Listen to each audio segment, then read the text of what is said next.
Você então pega o seu filho e junto com ele ora e fala para ele sobre a importância de estar aqui.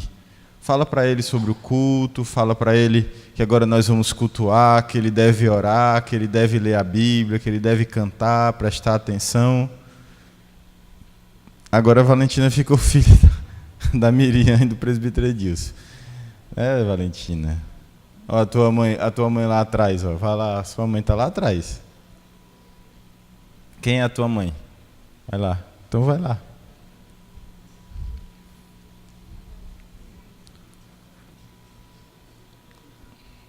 Vamos ter esse momento então? Aquele que quiser ficar de joelhos junto com seus filhos, então dê a mão a ele, pegue na mão dele e ore ao nosso Deus.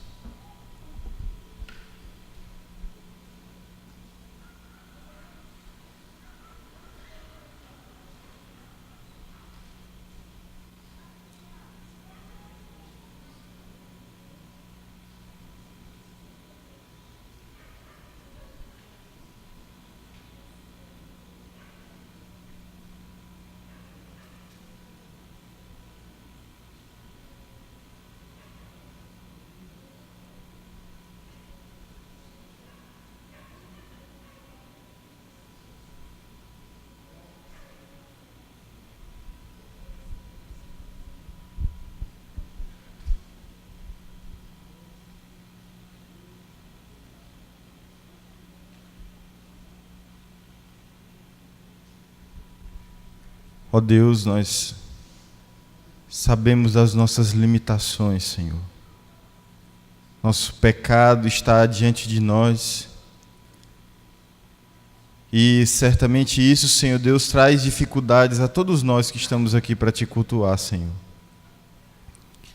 Perdoa o teu povo nesse momento em que nós confessamos a ti e também te suplicamos por este culto, Pai, a fim de que tu nos dirijas, nos dê, Senhor Deus, o norte. Senhor, nós precisamos te cultuar, Pai, porque tu és digno de culto, mas nós queremos fazer como te agrada, Senhor. Que esse culto seja tão somente agradável a ti, Pai. Que ele seja, Senhor Deus, para a tua glória, e que teu Santo Espírito fale, Senhor Deus, com a tua igreja misericordiosamente. Nós oramos, Pai, porque sabemos que o teu Espírito, ele verdadeiramente tem selado a igreja ao longo dos séculos. A cada crente tem enxertado na videira que é o Senhor Jesus Cristo. Nós temos vida por causa que ele nos dá vida, a vida que o Senhor Jesus Cristo tomou depois da morte. Senhor Deus, que o teu Santo Espírito, Pai, ilumine a cada coração, a cada mente. Senhor Deus, que as almas aqui sejam preenchidas. Que o teu Santo Espírito nos encha, Pai, com o poder dele. Para a glória do teu nome, em nome de Jesus. Amém.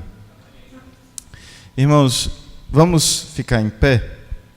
Depois de nos curvarmos, vamos ficar em pé para ler a palavra do Senhor. No texto que se encontra na carta de Paulo aos Efésios. Carta de Paulo aos Efésios.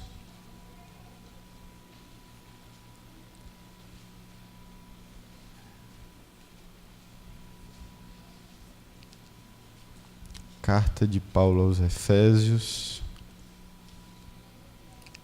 capítulo 1.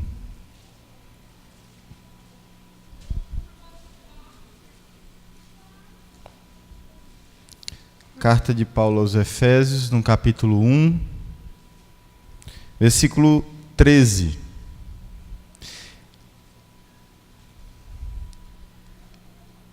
Em quem também vós, esse em quem também, ele está se referindo a Jesus. Então, em quem também vós, depois que ouvistes a palavra da verdade, o evangelho da vossa salvação, tendo nele também crido, fostes selados com o Espírito Santo, o Santo Espírito da promessa, o qual é o penhor da nossa herança até o resgate da sua propriedade, em louvor da sua glória. Por isso também eu, tendo ouvido a fé que há entre vós no Senhor Jesus e o amor para com todos os santos, não cesso de dar graças por vós, fazendo menção de vós nas minhas orações, para que o Deus de nosso Senhor Jesus Cristo, o Pai da glória, vos conceda espírito de sabedoria e de revelação no pleno conhecimento dele. Iluminados os olhos do vosso coração, para saberdes qual é a esperança do seu chamamento, qual a riqueza da glória da sua herança nos santos, e qual a suprema grandeza do seu poder para com os que cremos, segundo a eficácia da força do seu poder, o qual exerceu ele em Cristo, ressuscitando-o dentre os mortos e fazendo-o sentar à sua direita nos lugares celestiais, acima de todo principado e potestade e poder e domínio e todo nome que se possa referir, não só no presente século, mas também no vindouro. E pôs todas as coisas debaixo dos seus pés, e, para ser o cabeça sobre todas as coisas, o deu à igreja, a qual é o seu corpo, a plenitude daquele que a tudo enche em todas as coisas. Lembrando o que o próprio apóstolo Paulo diz no capítulo 5. No capítulo 5, o que ele diz no versículo 18? E não vos embriagueis com vinho, no qual há dissolução, mas enchei-vos do Espírito, falando entre vós com salmos, entoando e louvando de coração ao Senhor, com hinos e cânticos espirituais, dando sempre graças por tudo a nosso Deus e Pai, em nome de nosso Senhor Jesus Cristo, sujeitando-vos uns aos outros no temor de Cristo. A vontade do Espírito é nos iluminar, é nos dar sabedoria, é nos dar entendimento na palavra, na vocação, no entendimento a respeito da salvação que foi nos outorgada. Vamos orar mais uma vez. Vou pedir ao presbítero Edilson que nos eleve a Deus, pedindo a Deus que Ele nos ensine a valorizar a iluminação do Espírito de acordo com a sua palavra.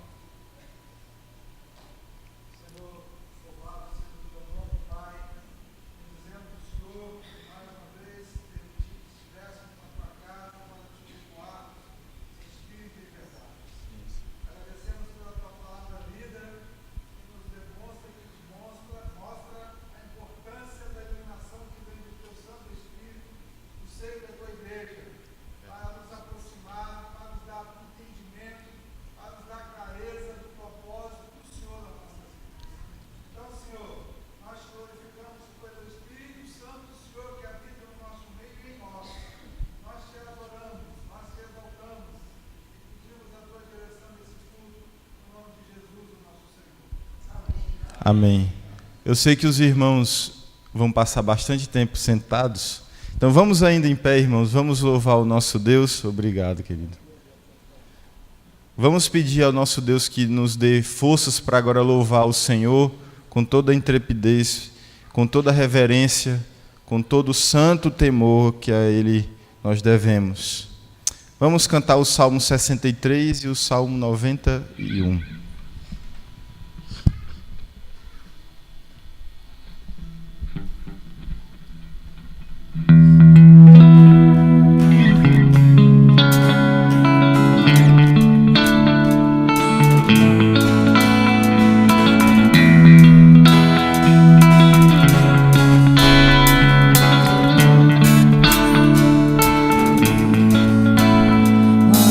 Deus, tu és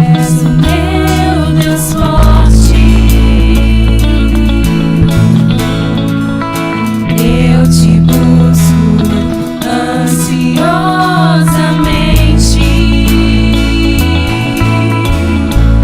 minha alma tem sede de ti, meu corpo te almeja como terra árida, exausta sem água. Assim eu te contemplo no santuário, para ver tua força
Oremos com os diáconos, irmãos.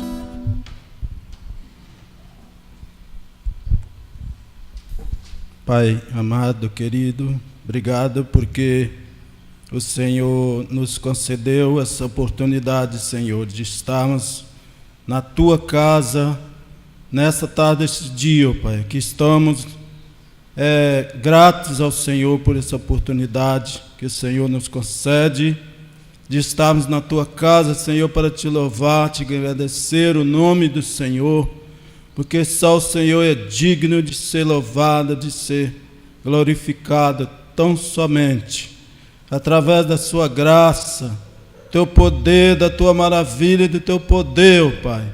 Nós Te louvamos a Ti pela Tua grandeza.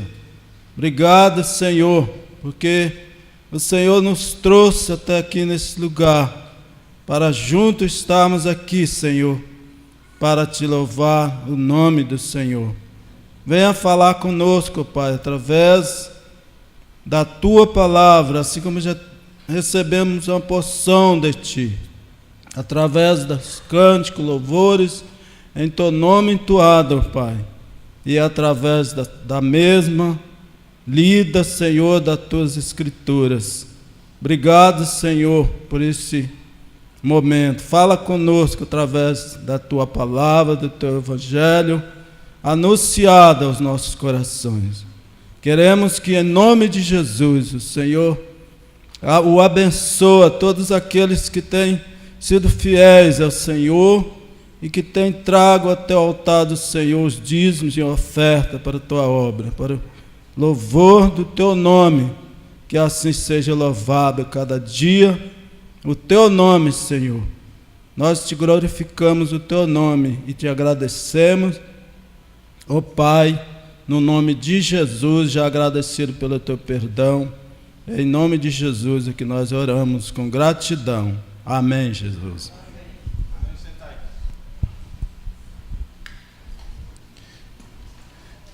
Queridos, vamos abrir também na carta de Paulo aos Colossenses. Carta de Paulo aos Colossenses, no capítulo 1. Nós vamos ler do versículo 24 ao 29 de forma alternada. Colossenses, capítulo 1, a partir do versículo 24 ao 29, nós vamos ler de forma alternada.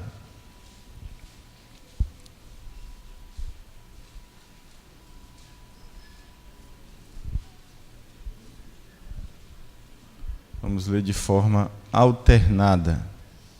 Eu vou ler o primeiro versículo, os irmãos, o segundo, e nós, assim sucessivamente, vamos até o versículo 29. Agora me regozijo nos meus sofrimentos por vós, e preencho o que resta das aflições de Cristo na minha carne, a favor do seu corpo, que é a igreja.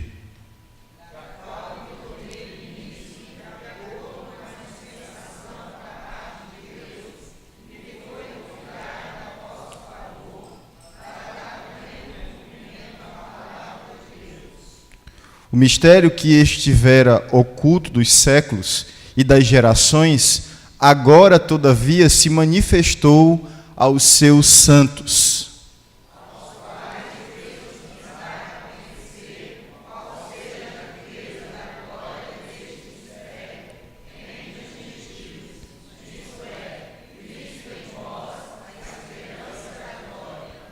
O qual nós anunciamos, advertindo a todo homem e ensinando a todo homem em toda a sabedoria, a fim de que apresentemos todo homem perfeito em Cristo.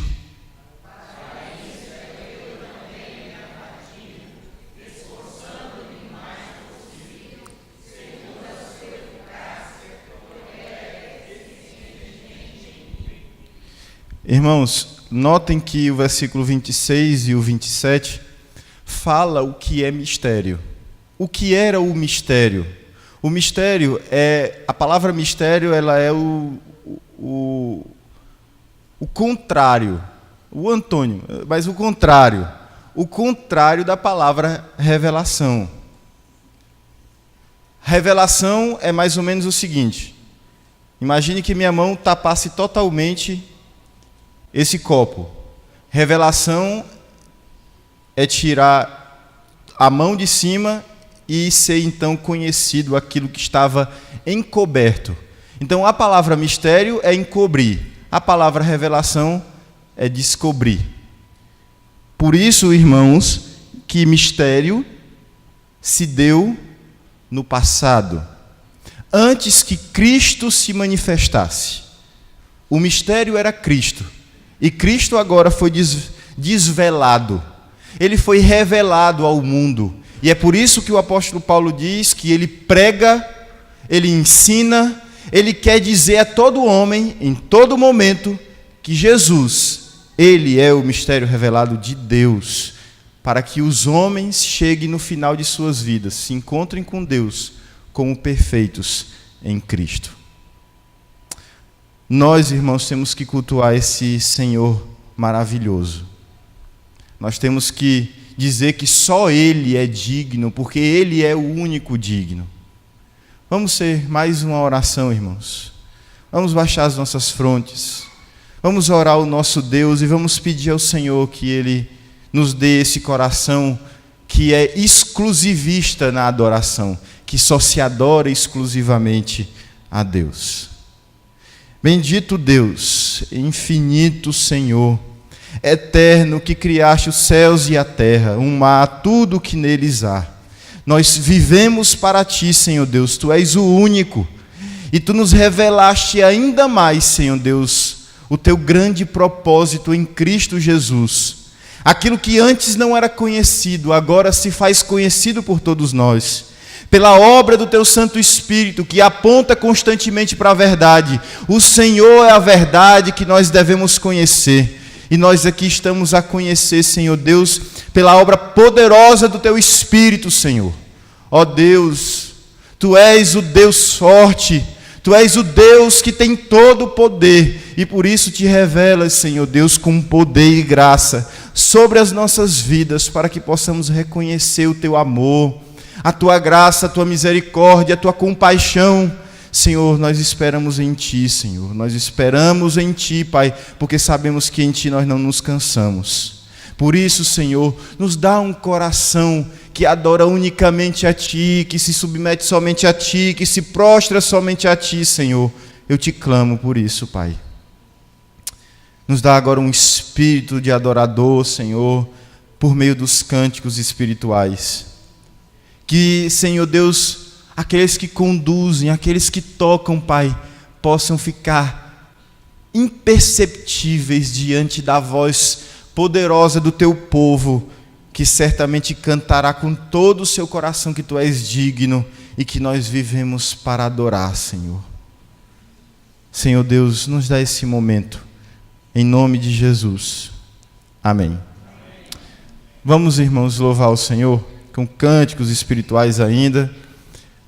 Vamos ficar em pé e vamos cantar, irmãos. Não vamos nem perceber que há instrumentos, porque quem canta é o povo de Deus. E você pode cantar muito mais alto e muito mais forte e muito mais fervorosamente do que qualquer som, do que qualquer microfone, porque nós somos o povo chamado à adoração. Vamos adorar a Deus com cânticos espirituais.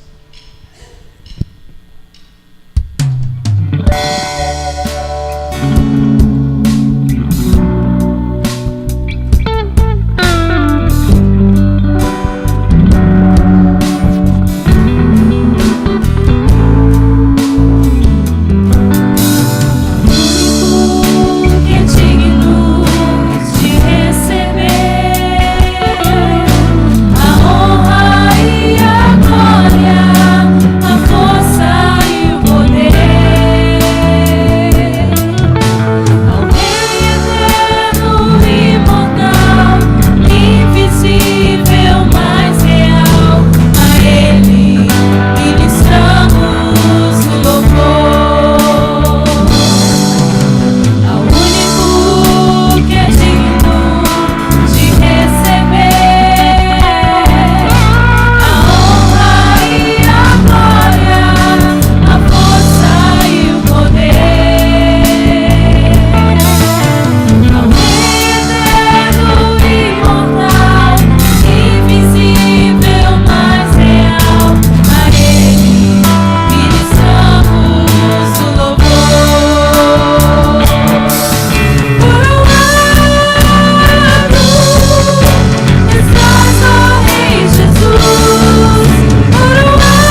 Podemos sentar, irmãos.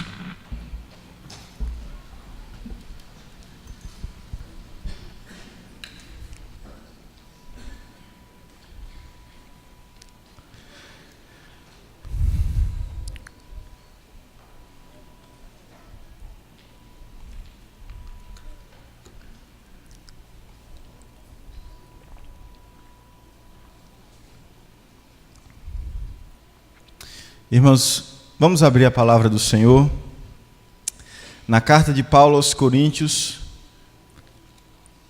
no capítulo 14.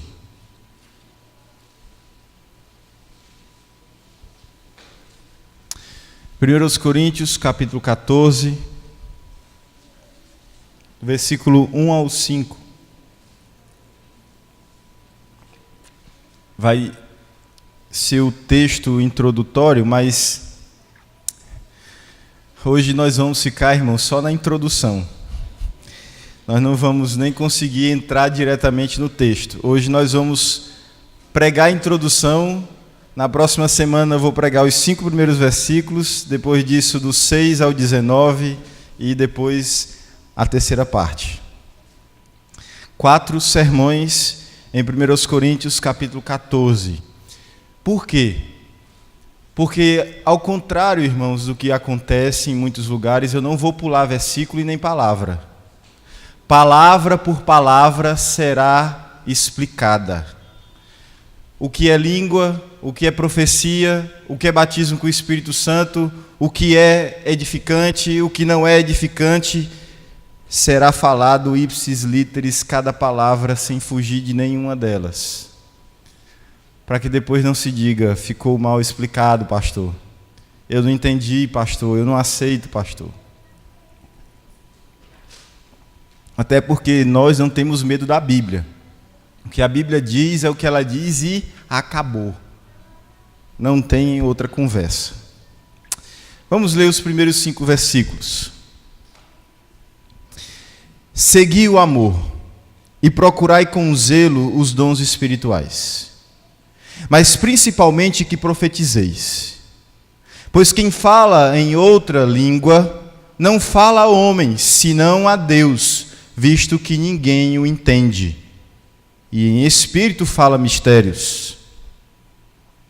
Mas o que profetiza fala aos homens, edificando, exortando e consolando. O que fala em outra língua, a si mesmo se edifica, mas o que profetiza edifica a igreja. E eu quisera que vós todos falasseis em outras línguas, muito mais, porém, que profetizasseis, pois quem profetiza é superior ao que fala em outras línguas, salvo se interpretar, para que a igreja receba edificação. Vamos orar mais uma vez, irmãos. Vamos pedir ao nosso Senhor que nos direcione. Bendito Deus, nós precisamos, Pai, que os nossos olhos sejam desvendados diante da Tua lei. Eu clamo, Senhor, a Ti como o salmista um dia clamou, pedindo ao Senhor que desvendasse os olhos dele. E nós, Senhor Deus, como Teu povo, Te pedimos, desvenda os nossos olhos, para que possamos contemplar as maravilhas da Tua lei, Senhor. É assim que nós queremos de Ti, Pai, porque nós não queremos as nossas experiências, nós queremos a Tua palavra, e que a partir dela, Senhor Deus, tenhamos experiências maravilhosas, que nos enche, Senhor Deus, de alegria e de gozo no Espírito Santo. É assim que nós oramos a Ti, Pai, em nome de Jesus. Amém. Irmãos, eu quero começar dizendo a vocês que a igreja presbiteriana ela é pentecostal. Essa é a primeira coisa que eu quero dizer a vocês. A igreja presbiteriana do Brasil, ela é pentecostal. O que ela não é continuista. O que ela não é restauracionista. O que são essas coisas que eu estou dizendo aqui? Simples, irmãos. A palavra de Deus deixa muito claro que o dia de Pentecostes era uma festa da colheita. E no dia de Pentecostes, o Espírito Santo veio sobre a igreja neotestamentária, como se havia profetizado, segundo a explicação do apóstolo Pedro. E todos nós somos frutos daquele momento, irmãos. E por isso, presbiteriano algum, cristão algum, pode dizer, ou pode deixar de afirmar, que é pentecostal, porque todos nós somos frutos daquele dia. O que nós não somos é continuistas.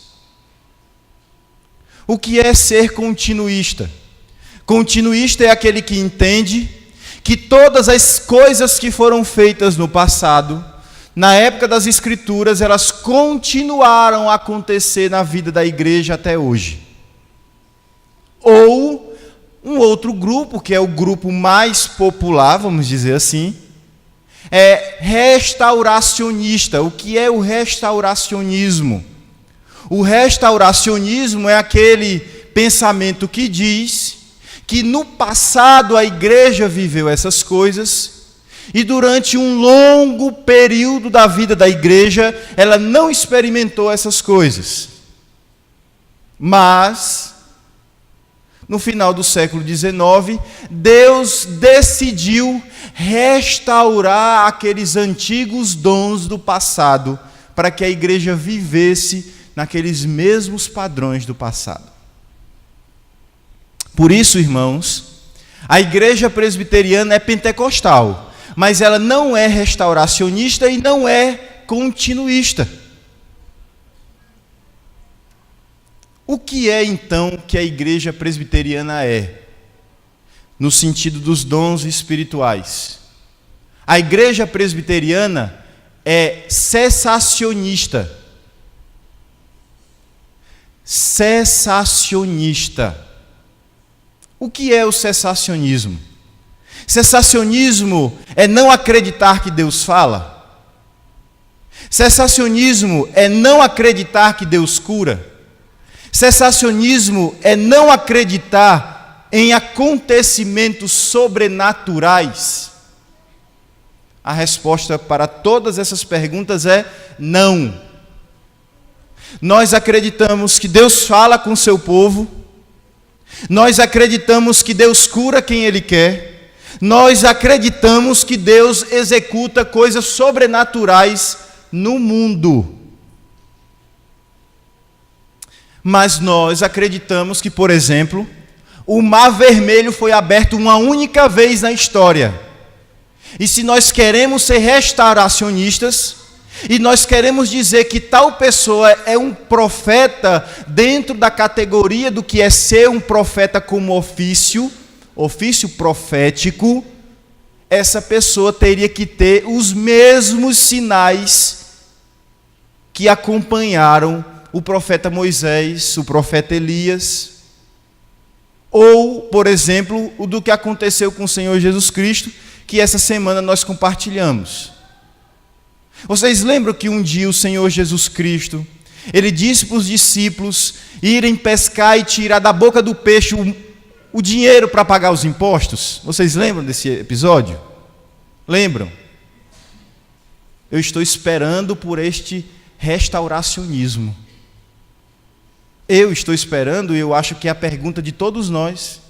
Por que é que a restauração dos dons só se dá naquilo que interessa? Por isso nós somos cessacionistas, porque nós entendemos que nem tudo Deus repetirá em todas as épocas, mas Ele escolheu em determinados momentos da história, por motivos escriturísticos, revelar ou dar dons revelatórios há os oficiais da igreja, profetas e apóstolos.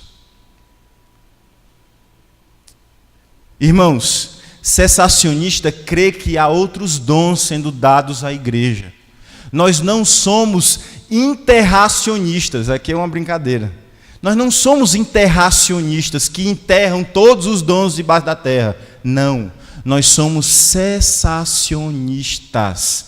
Nós acreditamos que a revelação, ela foi finda no último momento da vida do último apóstolo levantado por Deus na terra, que foi o apóstolo João.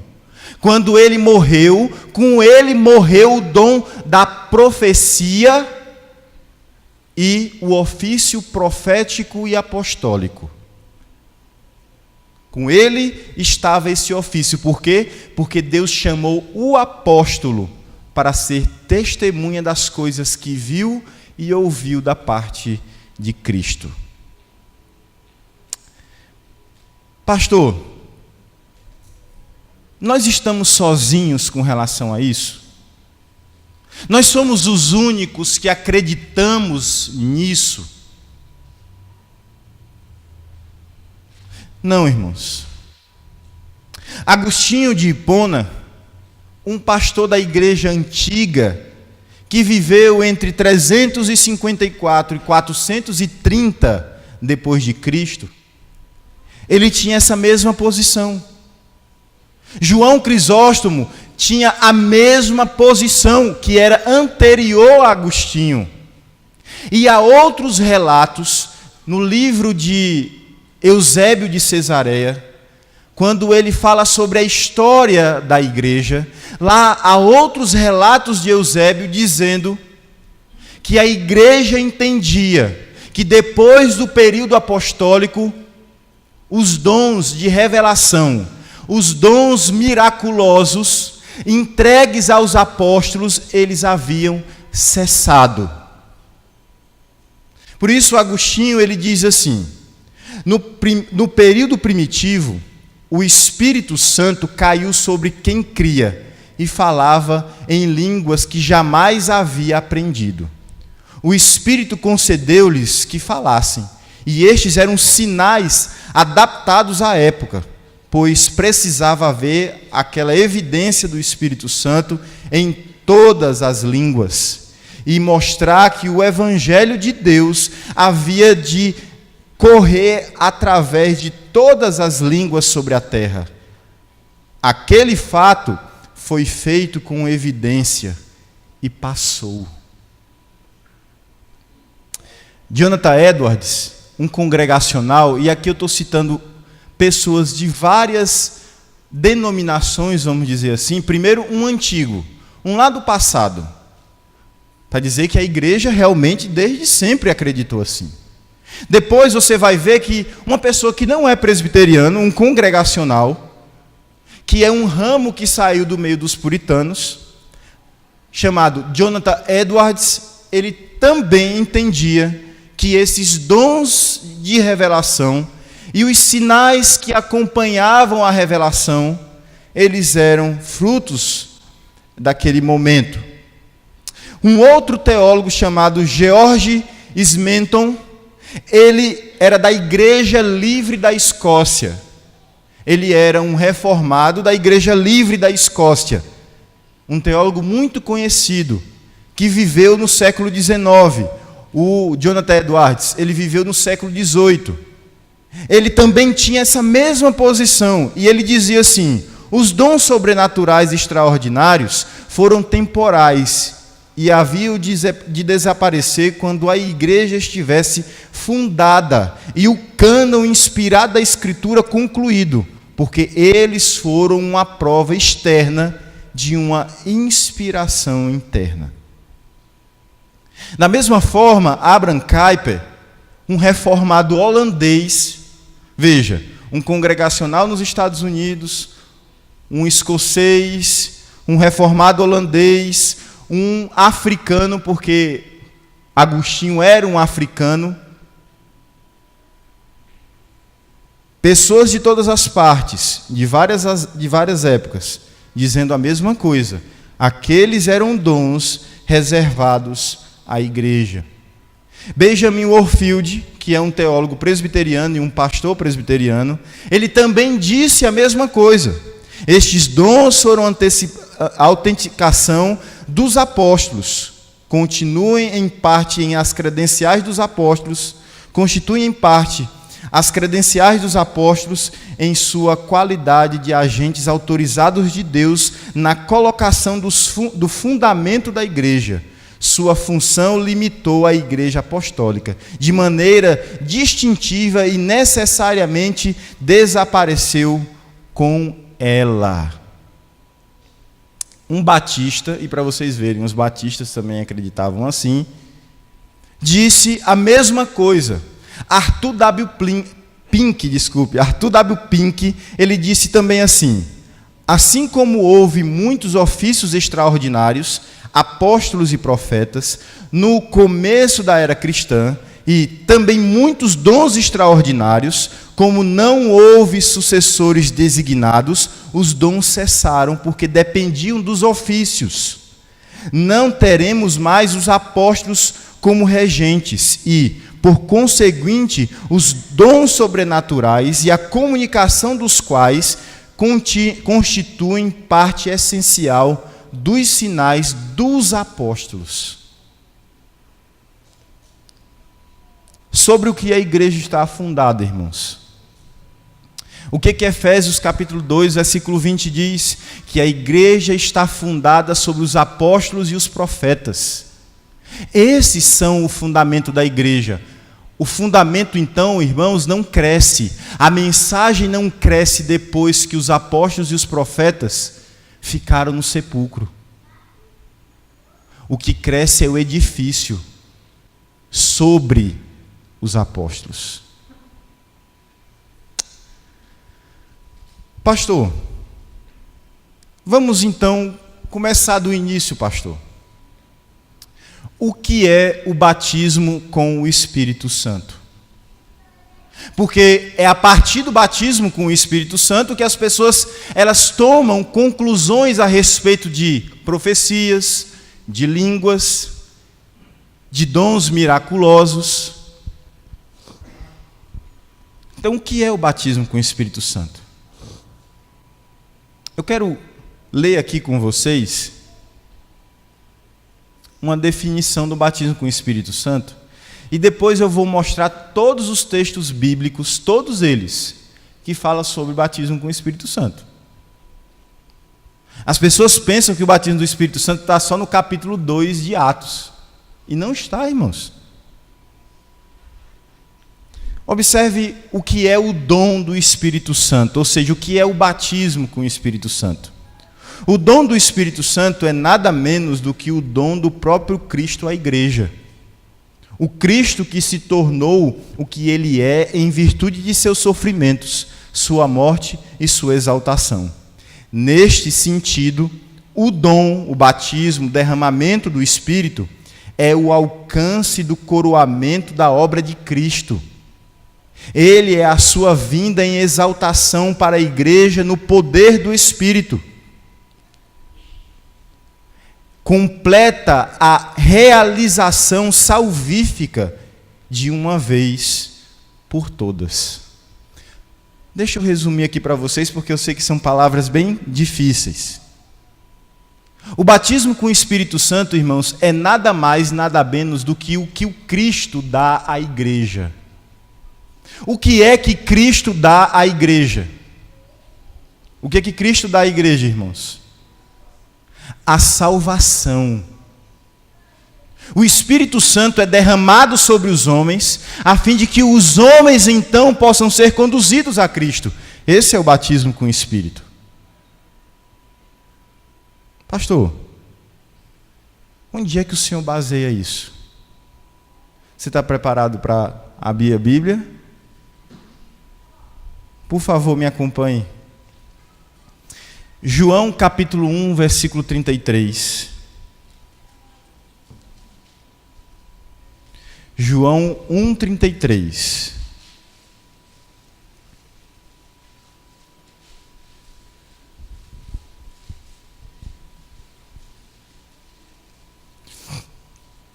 quem batiza com o Espírito?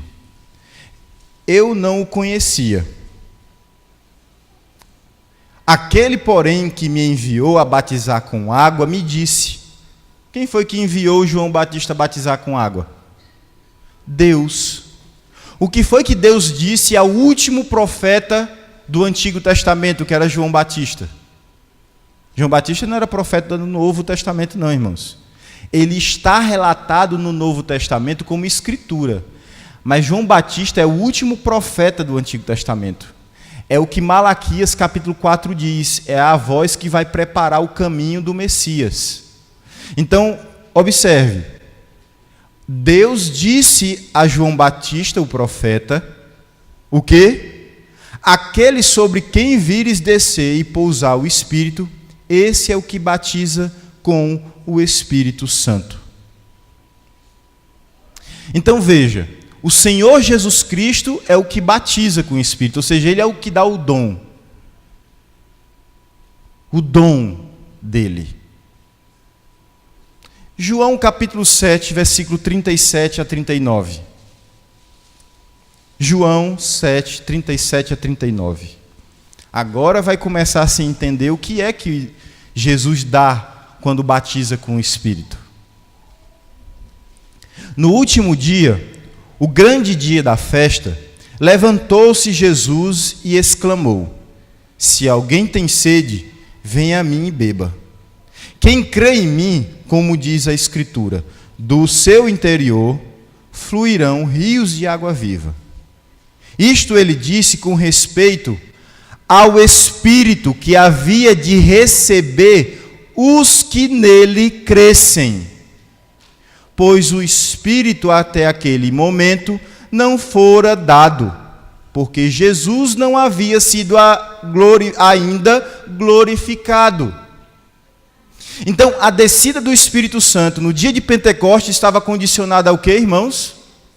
A conclusão da obra salvífica de Cristo, que realmente só se completou no dia que o Espírito Santo desceu sobre a igreja.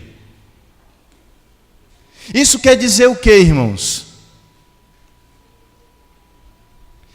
Que a descida do Espírito Santo, ela faz parte da da história redentiva. Assim como Jesus morreu uma só vez, o Espírito Santo viria uma única vez sobre a igreja e permaneceria. Não se repetiria aquilo que aconteceu, porque ele já está no meio da igreja. Então veja bem, o que é o dom do Espírito? Que o Cristo dá é ter dentro de si o Espírito Santo. E quem é que recebe o Espírito Santo? Todo o que crê. Todo o que crê. Olha como Jesus, segundo o relato de João, faz realmente vir o Espírito sobre aqueles a quem ele prometeu. João 20, 22, nós chamamos isso aqui de o Pentecostes joanino. Porque diferente de Lucas, porque Lucas escreve o Evangelho de Lucas e ele escreve Atos dos Apóstolos, ele escreve as duas coisas. No livro de Lucas, a promessa no Evangelho não ainda se cumpriu. Já Atos mostra que se cumpriu, mas observe, Atos capítulo 1 mostra claramente uma repetição da promessa dita em Lucas capítulo 24. Então há uma continuidade entre os dois livros. João não, já é outro tipo de escritura. Ele quer mostrar que Jesus prometeu, ele disse que quando iria, ele enviaria o outro Consolador, e o que é que ele faz no final do livro? O que é que ele faz no final do Evangelho segundo João? Faz isso aqui. E, havendo dito isto, soprou sobre eles e disse-lhes: recebei o Espírito Santo. Eles receberam ou não receberam, irmãos? Receberam, Jesus disse que eles receberam. Eles falaram em línguas? Não. Falar em línguas não quer dizer que alguém é batizado com o Espírito Santo. Qual é o critério, segundo João, para o batismo com o Espírito Santo? Crer. Porque o batismo com o Espírito Santo é a capacitação e é o selo da obra de Cristo no crente. Ou seja, é a salvação. Atos capítulo 5, versículo 32.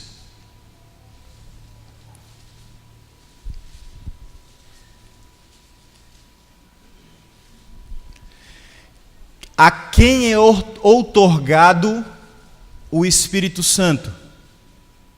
A quem é outorgado o Espírito Santo? 5,32 responde: ora, nós somos testemunhas destes fatos. Que fatos? O fato de que pessoas ímpias creem agora, pessoas gentílicas creem agora. Eu sou testemunha, é isso que está sendo dito. Nós somos testemunhas disso. E bem assim que o Espírito Santo, que Deus outorgou aos que lhe obedecem. Qualquer pessoa que crê em Cristo e obedece, mostra que é batizada com o Espírito Santo. Quer mais? 1 Coríntios 12, 12 e 13. Por favor. 1 Coríntios 12, 12 e 13.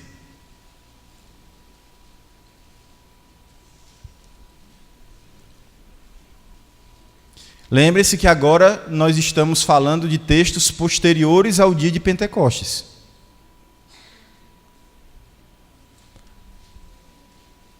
Qual é o sinal de que alguém recebeu o Espírito Santo?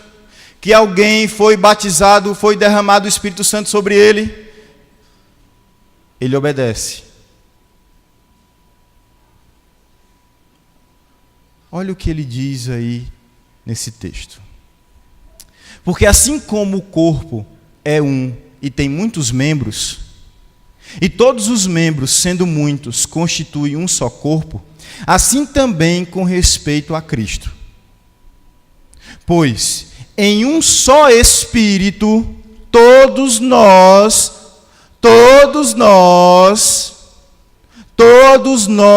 fomos batizados em um corpo. O que ele está dizendo aqui? Que a função do Espírito é nos colocar em Cristo e nos selar, nos garantir, nos segurar nele.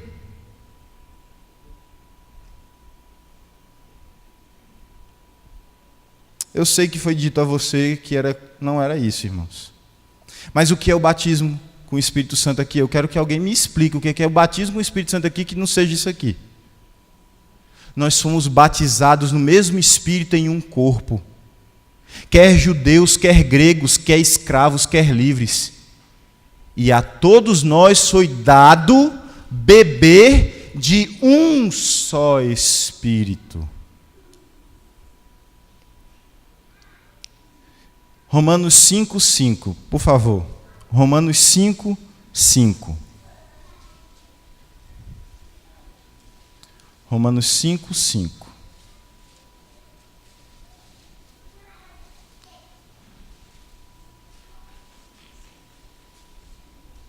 Quem são os batizados com o Espírito Santo, irmãos?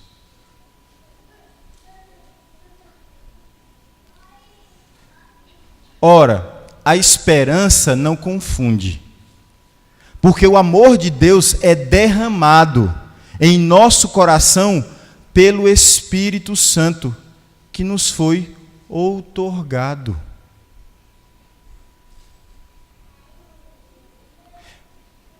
Romanos capítulo 8, versículo 9. Romanos capítulo 8, versículo 9 a 11. Vós, porém, não estáis na carne, mas no Espírito. No Espírito, irmãos. Não é no meu espírito, não. É no Espírito Santo. Eu não estou na carne, ou seja, eu não confio na carnalidade. Eu não vivo mais sem o Espírito. Eu estou no Espírito. Se de fato o Espírito de Deus habita em vós. Eu estou no Espírito se o Espírito habita em nós. Esse é o batismo com o Espírito Santo. E se alguém não tem o Espírito de Cristo, esse tal não é dele. Espera aí, pastor. O senhor está dizendo que uma pessoa que não é batizada com o Espírito Santo não é de Cristo? É isso mesmo. Mas não sou eu que estou dizendo, é o apóstolo Paulo. Por isso que a gente não tem medo da Bíblia. Se, porém, Cristo está em vós, o corpo, na verdade, está morto para a coisa do pecado, por causa do pecado. Mas o Espírito é vida. Na sua Bíblia está a letra minúscula aí? Está a letra minúscula? Está errado. É Espírito com letra maiúscula. Só lembrando aos irmãos, o texto original não tem letra maiúscula. É tudo minúsculo. Até Jesus, Deus, é tudo minúsculo. Por que a gente sabe que é maiúsculo e se refere aqui ao Espírito Santo?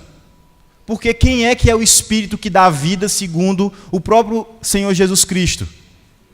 O Espírito Santo, irmãos. Então a Bíblia inteira fala que o Espírito Santo é quem gera a vida. E aqui ele está dizendo mais uma vez isso.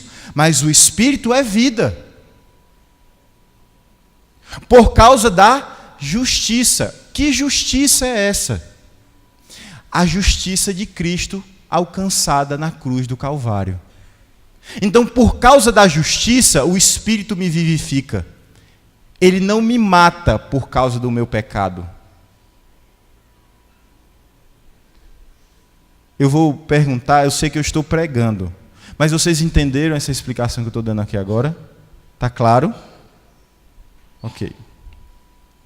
Se habita em vós o Espírito daquele que ressuscitou a Jesus dentre os mortos, esse mesmo que ressuscitou a Cristo Jesus dentre os mortos, vivificará também o vosso corpo mortal, por meio do seu Espírito, que em vós habita. Está vendo por que ia lá o Espírito, mas o Espírito é vida? É porque o próprio texto diz que quem deu vida a Cristo foi o Espírito Santo, assim como foi o Espírito Santo que concebeu no ventre de Maria.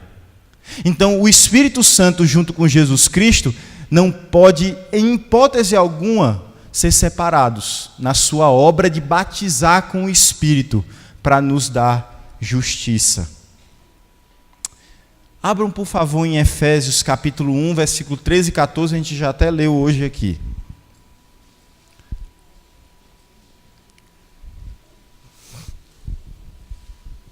Efésios 1, 13 a 14. Observe. Em quem também vós, depois que ouvistes a palavra da verdade, veja, como é que a obra do Espírito é na nossa vida?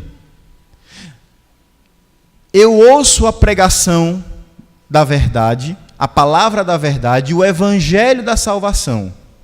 Tendo nele também crido, ou seja, tendo crido em Cristo, nós, então, fomos selados com o Santo Espírito da promessa. Então, o Espírito Santo, quando ele batiza o ser humano, ele só, então, está fazendo um ato de garantir a obra que Cristo fez. Ele está fazendo o acabamento final. Ele está dando a garantia. Por isso que ele diz, mais na frente, o qual é o penhor. Literalmente é isso. É a garantia da nossa herança. Como é que eu sei que eu vou para o céu? É se o Espírito Santo me batizar. Se ele for derramado sobre mim. Se ele for selado, ou seja, se ele me selar, se ele botar a mão dele em cima e disser, é de Cristo.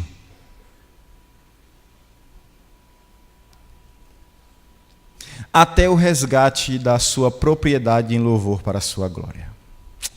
Aí, pastor, eu sei que o senhor está mostrando na Bíblia, mas tem uma parte que o senhor ainda não falou. O batismo com fogo. Batismo com fogo. Então vamos para o batismo com fogo. Mateus 3, 11 e 12. Mateus 3, 11 e 12. Qual é o significado do batismo com fogo?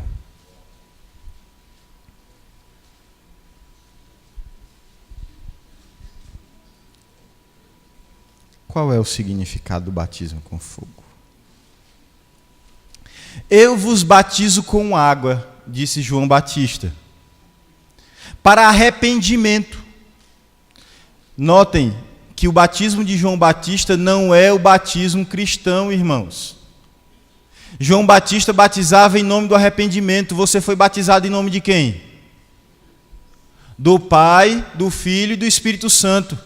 João Batista não batizou o batismo de Cristo, ou o batismo dos apóstolos.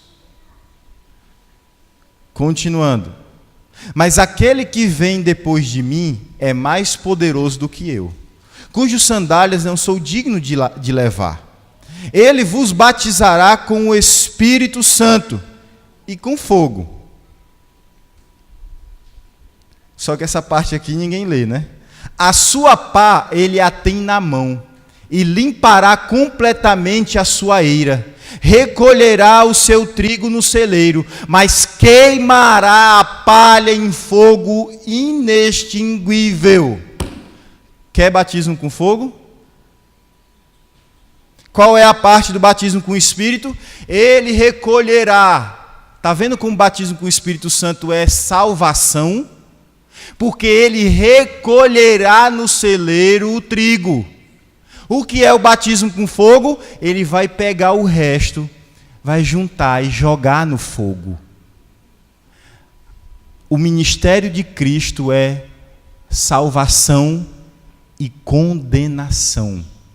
Ele é a pedra angular que dirige a construção do edifício, mas que também é a pedra de tropeço, por outro lado. Atos capítulo 11, versículo 15 a 18.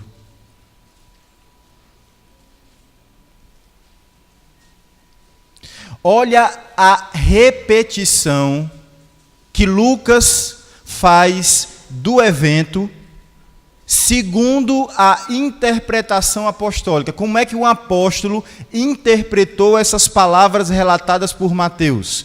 Como foi que foi a interpretação inspirada por Deus? Irmãos, eu vou mostrar aqui agora Atos 11, é uma interpretação de Mateus 3, 11 a 12. É uma interpretação, vejam bem, é uma interpretação infalível, porque é a própria Bíblia que está interpretando a Bíblia. Olha o que ele diz. Quando, porém, comecei a falar, caiu o Espírito sobre eles, sobre os gentios, como também sobre nós no princípio. Quem é que está falando isso aí? Pedro, depois que tem a visão do lençol. Então ele estava falando sobre o que deveria acontecer com a igreja naquele dia, e o Espírito Santo veio sobre aquela igreja, como aconteceu no princípio. Então me lembrei da palavra do Senhor. Olha o que ele diz. Me lembrei da palavra do Senhor, quando disse: João, na verdade, batizou com água, mas vós sereis batizados com o Espírito Santo. Veja, Jesus ensinou coisas para os apóstolos que eles não viram. É interessante, né? Porque ele passou muitos e muitos meses com os apóstolos.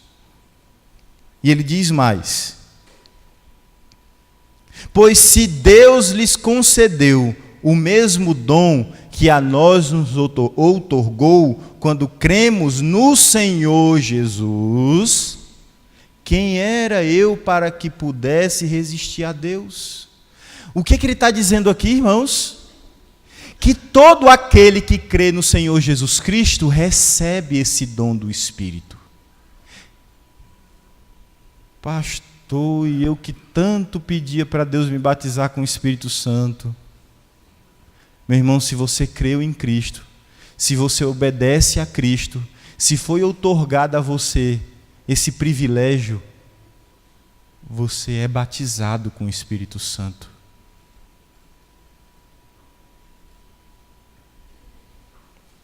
Que ele diz mais ainda, no final desse versículo. E ouvindo eles estas coisas, apaziguaram-se e glorificavam a Deus, dizendo: logo, também aos gentios foi por Deus concedido o arrependimento para a vida. Como é que uma pessoa mostra que foi batizada com o Espírito Santo? Quando ela se arrepende dos seus pecados e vive uma nova vida.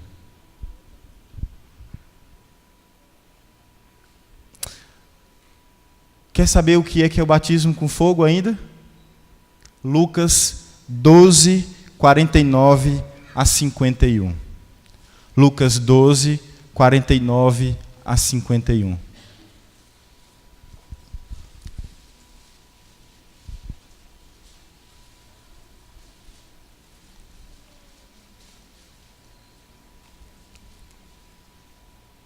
Eu vim para lançar fogo sobre a terra. Quem é que diz isso? Quem diz isso, irmãos? Quem? Ele não é politicamente correto, né? Ele já diz logo: eu vim lançar fogo na terra. Ele não está dizendo que vai lançar fogo na terra. A gente já sabe que ele vai lançar. Mas o que ele diz? Eu vim. Ele já está dizendo do que ele está fazendo agora. Vivo. Eu vim lançar fogo sobre a terra. E bem quisera que já estivesse a arder. Olha que Jesus misericordioso. Olha que Jesus... Não é misericordioso, irmãos? Não é aquele bichinho fofinho que você amassa aí. Isso. Tamagotchi. Jesus não é fofinho, irmãos. Ele diz até: quem dera que já estivesse ardendo. Tenho, porém, um batismo com o qual hei de ser batizado. E quanto me angustio até que o mesmo se realize. Que batismo é esse? A morte. É o juízo. É o fogo que iria sobre todos que vem sobre ele. E ele diz: supondes que vim para dar paz à terra? Não. Eu vos afirmo, antes divisão. Porque daqui em diante estarão 5 divididos numa casa, 3 contra 2, 2 contra 3. Estarão divididos, pai contra filho, filho contra pai, mãe contra filho, filho contra mãe, filha contra mãe, sogra contra nora, nora contra sogra. Não precisava nem Jesus dizer a parte da sogra e da nora, né? Mas, irmãos, observem. Vocês estão notando o que é o batismo com fogo? Vocês estão notando o que é o batismo com fogo? Vocês querem batismo com fogo? Eu pergunto mais uma vez. Não. Vocês querem qual batismo, irmãos? O batismo com o Espírito Santo. Ou no Espírito. É isso que vocês querem. É isso que eu quero. Todos nós queremos ser batizados no Espírito, ou com o Espírito Santo. Com fogo, não.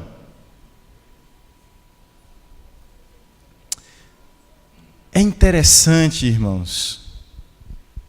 Abra em Atos capítulo 2, versículo 3. Parece até o texto mais temido por todos os presbiterianos.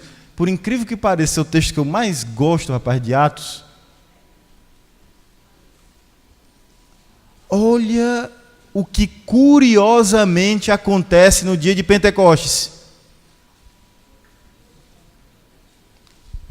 Atos 2, 3. O que aconteceu no dia de Pentecostes?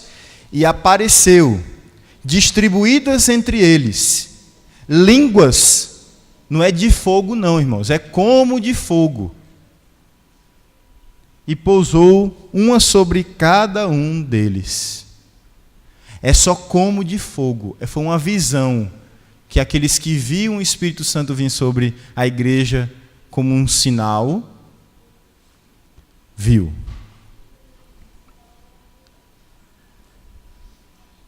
Jesus batizou com o Espírito Santo e com fogo e colocou uma língua de fogo na cabeça de cada um para ser visível. Porque o fogo, irmãos, além do juízo, ele é a purificação.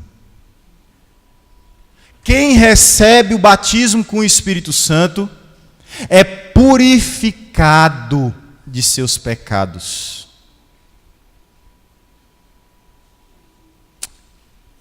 E a pergunta, já que nós concluímos assim, é: o que são as línguas, pastor? Parece que os sermões nesse texto não vão ser 4, não. Acho que vão ser uns 5 ou 6. Mas o que são as línguas? O que é o dom de línguas?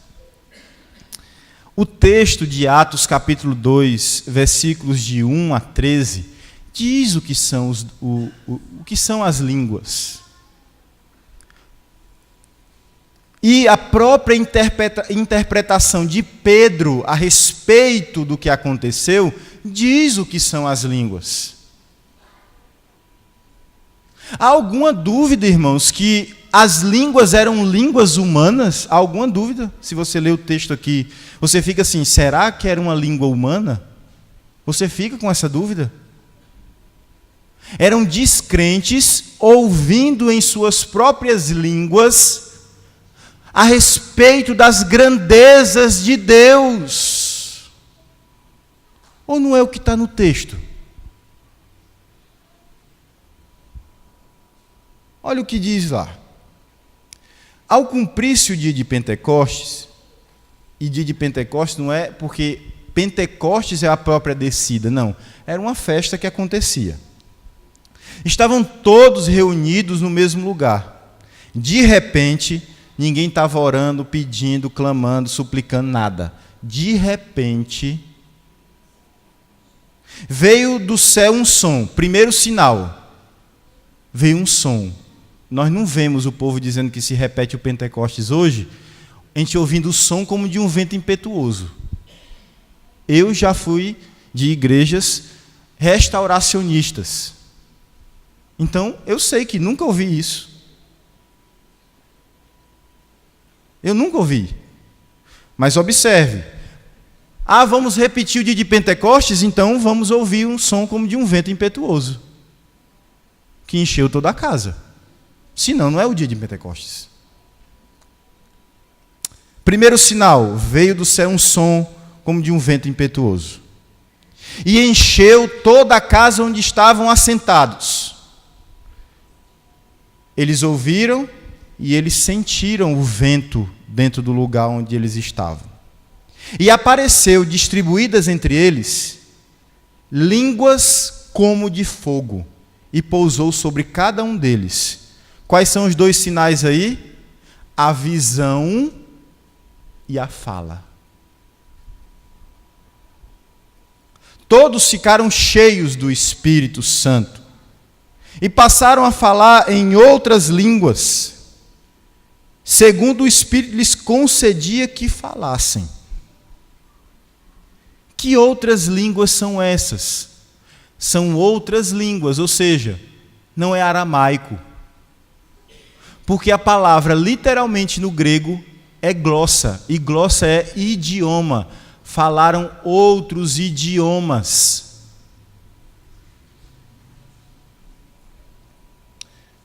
Como é que a gente sabe que é um idioma? Porque você poderia dizer assim, só até o versículo aí, não é idioma, tal, pode ser...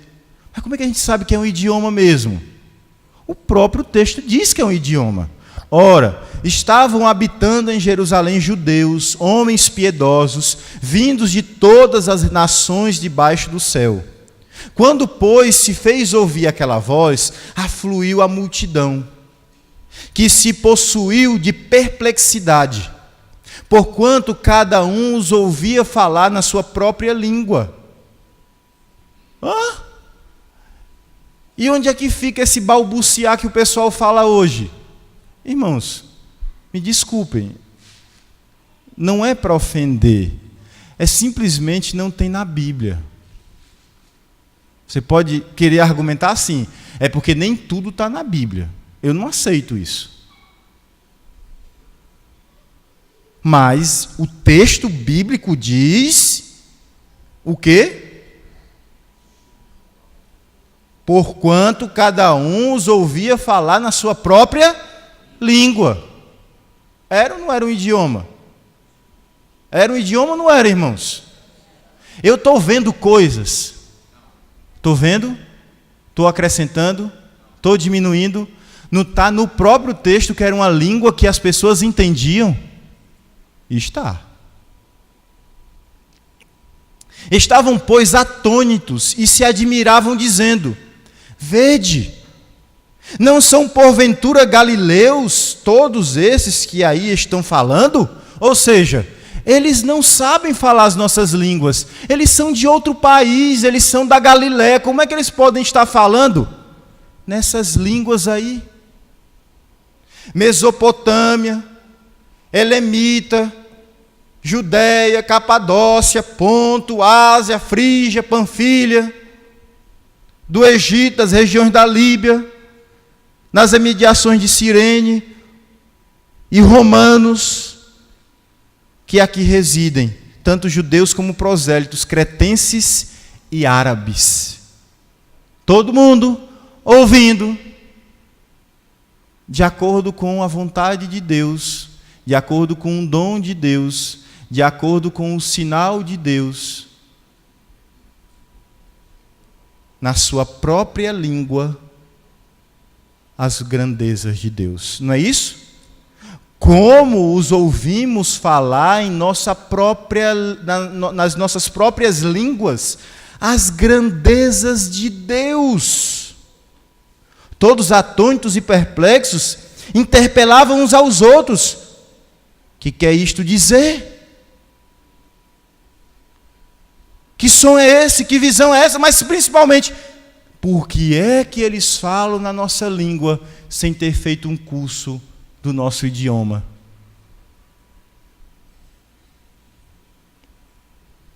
Alguns disseram que eles estavam bêbados. Pedro então se levanta e diz: estas coisas são aquelas coisas profetizadas por Joel. Os vossos filhos profetizarão. E as línguas não estavam falando profecia? O povo não entendia as grandezas de Deus, irmãos? Os vossos jovens terão visões. E eles não tiveram uma visão de uma língua de fogo sobre a cabeça de cada apóstolo? Olha aí como a Bíblia é maravilhosa, está tudo nela. Alguém pode dar uma glória a Deus? Ou não está, irmãos?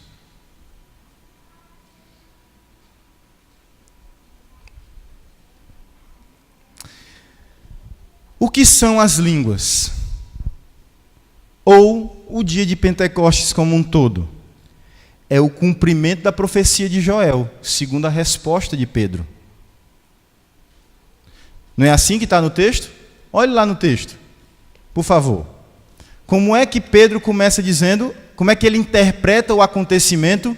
Então se levantou Pedro com os 11, e erguendo a voz, advertiu-os nestes termos: varões judeus e todos os habitantes de Jerusalém, tomai conhecimento disto e atentai nas minhas palavras. Estes homens não estão embriagados, como vides pensando, sendo esta a 3ª hora do dia, 9 horas da manhã. Mas o que ocorre é o que foi dito por intermédio do profeta Joel. Segundo, o que são as línguas? Um idioma que não foi aprendido, mas falado pelo poder do Espírito Santo. Terceiro, é a profecia quando tem intérprete ou interpretação. É profecia quando tem intérprete ou interpretação. Em quarto lugar, é um sinal escatológico. Por quê? Olha o versículo 17 do capítulo 2. E acontecerá nos últimos dias, diz o Senhor, que derramarei do meu espírito. Essas duas palavras, nos últimos dias, não tem Joel. Pode ler lá depois, se você quiser, Joel capítulo 2, a partir do versículo 37. Não tem últimos dias. Quem é que interpreta assim? Pedro. Pedro diz que as línguas são um sinal escatológico do início do fim. Quem pode fazer isso, irmãos? Um apóstolo só. Só ele pode interpretar acrescentando ao texto. Só ele pode fazer isso. Que ele é inspirado por Deus. As línguas são um sinal de que a obra de Cristo foi concluída. Não foi isso que a gente leu aqui em João 7,39? Se Jesus não fosse, o Espírito não vem? Se ele não for glorificado, o Espírito não é outorgado? O sinal, dom de línguas, era o sinal de que a obra de Cristo estava concluída. É o sinal do juízo contra os descrentes, judeus e gentios. Por quê? Porque quando um gentio, ele ouve as línguas e ele não sabe porque ele não conhece o idioma, ele fica sem entender a palavra de Deus. Por isso ele não pode crer, por isso ele não pode se arrepender e por isso ele não pode ser salvo. É um sinal para todo incrédulo, seja judeu, seja gentio. Onde é que isso está dito? 1 Coríntios capítulo 14, versículo 20 a 22. Nós vamos falar sobre isso no futuro. É o sinal que compõe o derradeiro acontecimento da história da salvação. Como é a história da salvação, irmãos? Começa com a encarnação de Jesus Cristo. Depois disso você tem o ministério de Jesus Cristo. Depois disso você tem a rejeição ao ministério. Depois disso você tem o julgamento, prisão e julgamento. Depois disso você tem a crucificação e a morte. Depois disso você tem a ressurreição de Cristo. Depois que Cristo ressuscita, ele é assunto aos céus. E quando ele é assunto aos céus, quando ele chega na glória eterna, então o Espírito Santo vem sobre a igreja. A descida do Espírito Santo é o derradeiro ato redentivo de Deus. É o derradeiro, é o último.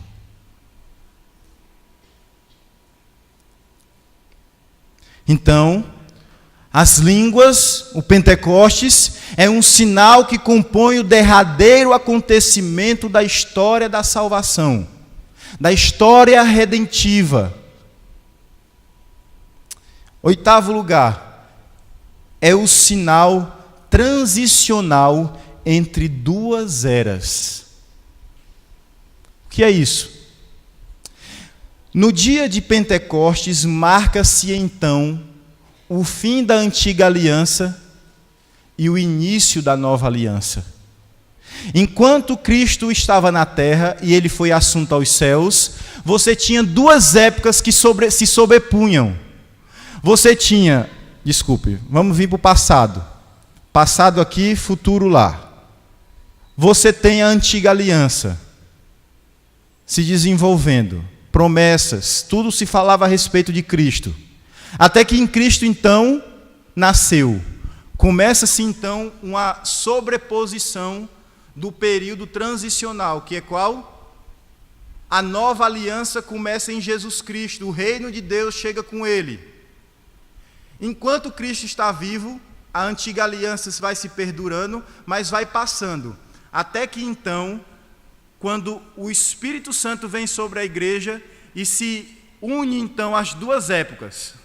A época do passado fica para trás, o Antigo Testamento, a antiga aliança, nós não precisamos mais de nenhuma daquelas coisas que apontavam para Jesus Cristo. E agora nós temos o período da nova aliança. O que é que marca o período da nova aliança? No Antigo Testamento, a mensagem primeiro era para os judeus. Jesus mesmo disse isso, irmãos. Ele disse que primeiro deveria ir aos judeus, depois aos gentios. E aí um gentio disse assim: Senhor, deixa eu comer as migalhinhas que caem da mesa. Lembra desse episódio?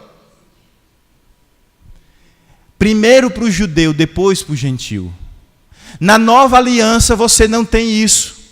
Deus, e aí o que Paulo diz aos Efésios no capítulo 2, Deus derrubou o muro de separação entre judeu e gentio. Fez um povo só, fundamentado sobre os apóstolos e os profetas. Então, irmãos, esse período de transição quer dizer que agora, na nova aliança, você tem a plenitude de todas as coisas em Cristo Jesus. A revelação se cumpriu nele. Ele é a revelação final de Deus, a expressão exata do ser de Deus. Por isso, nós entendemos que nós vivemos na época dos fins dos tempos. Nós vivemos nos últimos dias. E as línguas marcam uma última diferença.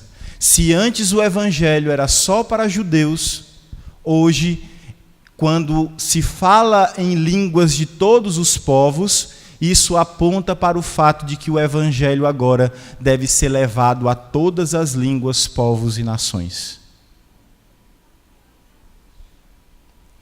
Em último lugar, as línguas são um evento que não se repetirá. Por quê? Porque são todas essas coisas que eu disse, e ninguém aqui pode reproduzir isso. Jesus teria que morrer de novo, ressuscitar de novo, ser assunto aos céus de novo, para que nós pudéssemos mais uma vez repetir os sinais que são típicos desse momento de transição entre a antiga e a nova aliança. A gente não está mudando de testamento, a gente continua na nova aliança. Quando é que nós vamos de novo falar em línguas, irmãos? Quando Cristo voltar. E aí nós não vamos falar línguas diversas. Nós de novo falaremos uma única língua, quando nós não teremos mais dificuldade de falar uns com os outros, por causa do pecado que aconteceu lá na Torre de Babel. Nós voltaremos a nos comunicar, e Ele falará conosco, e nós o entenderemos. Nós entenderemos os nossos irmãos. É ali que de novo vamos falar língua, só que uma língua só. As línguas hoje só antecipam o fato de que todos nós, independente de onde nascemos, poderemos falar um mesmo conteúdo, o Evangelho de Jesus. Todos falavam essas línguas? Nós vamos concluir aqui, nós não temos como falar sobre profecias, então vai demorar mesmo o capítulo 14. Na próxima semana nós vamos falar sobre profecias e sobre onde é que a Bíblia fala que as revelações cessaram. Eu vou mostrar para vocês que a Bíblia fala que as revelações cessaram.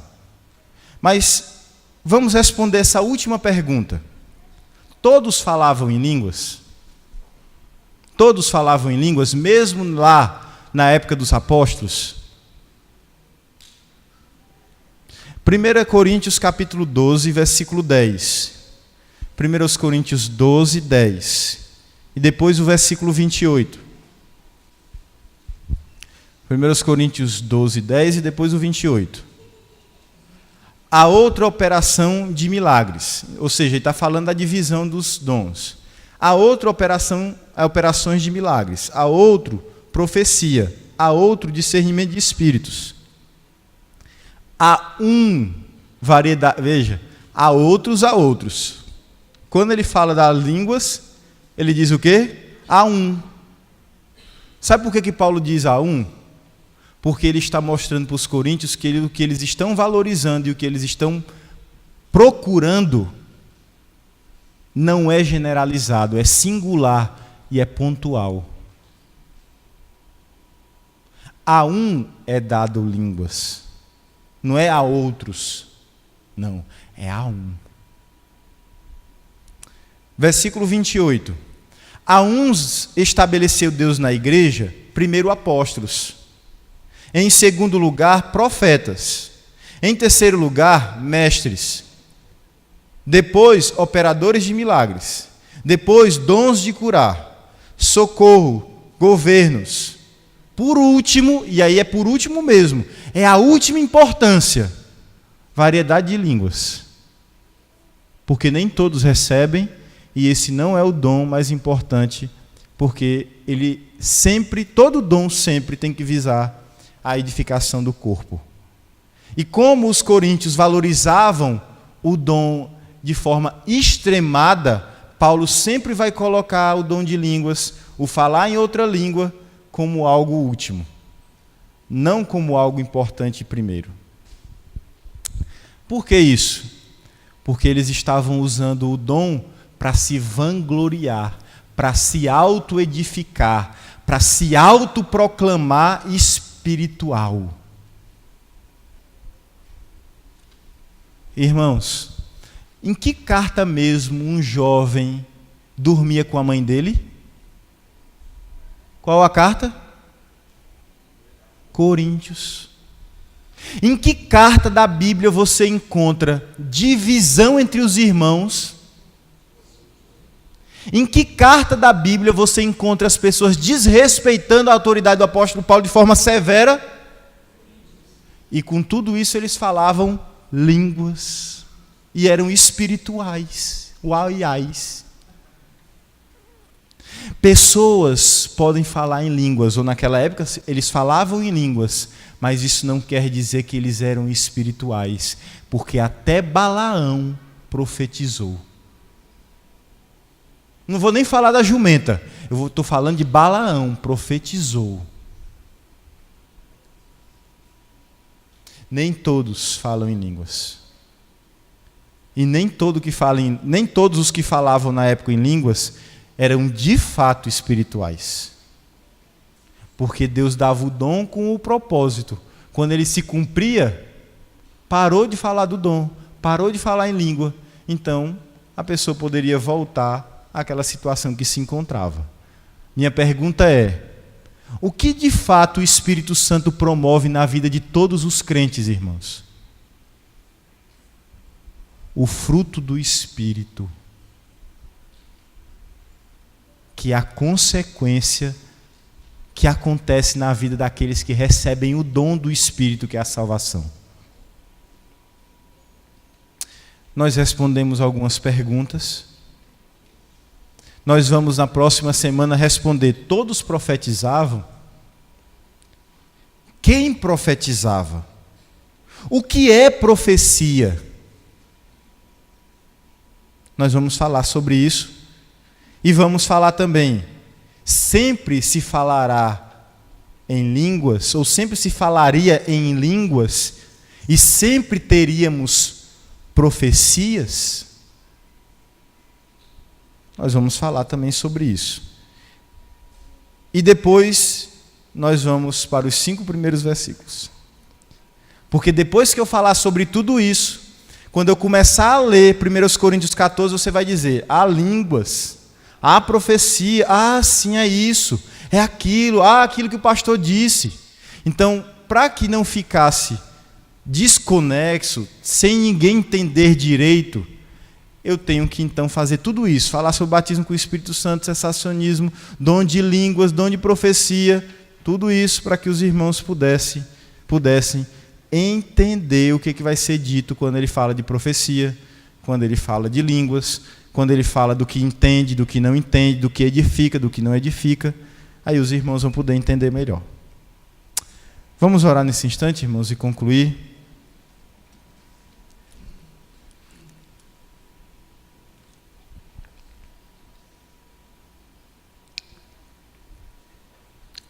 Senhor, nos ajuda, Pai, na compreensão da Tua palavra.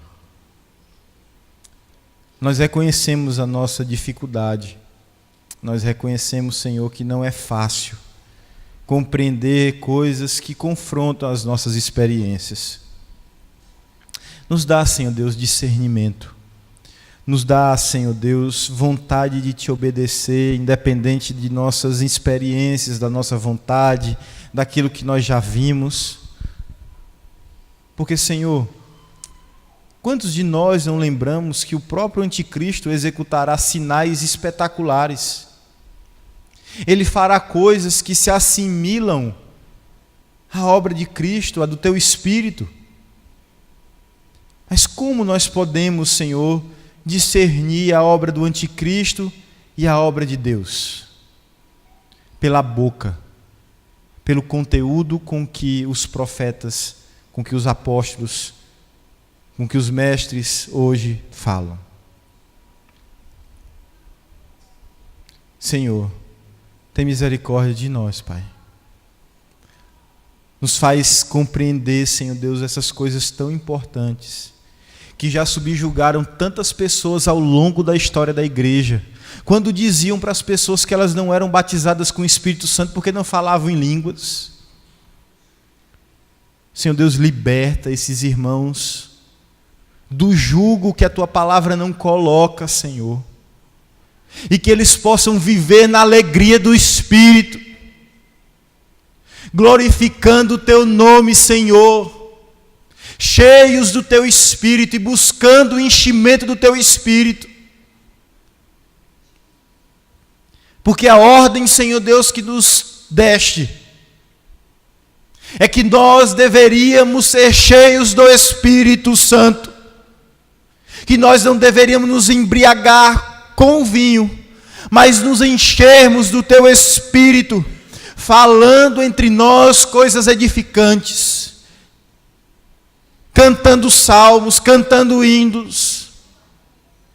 Senhor, nós Te clamamos, Deus, nós clamamos ao Senhor nesta noite, nós Te pedimos, Senhor, que o Teu Santo Espírito, Ele encha cada coração aqui com o poder que vem do Senhor, para que eles creiam, para que eles obedeçam, para que eles exerçam, Senhor Deus, o serviço que o Senhor Deus deu a cada um, com poder e autoridade, Senhor. Que eles não vivam para eles mesmos,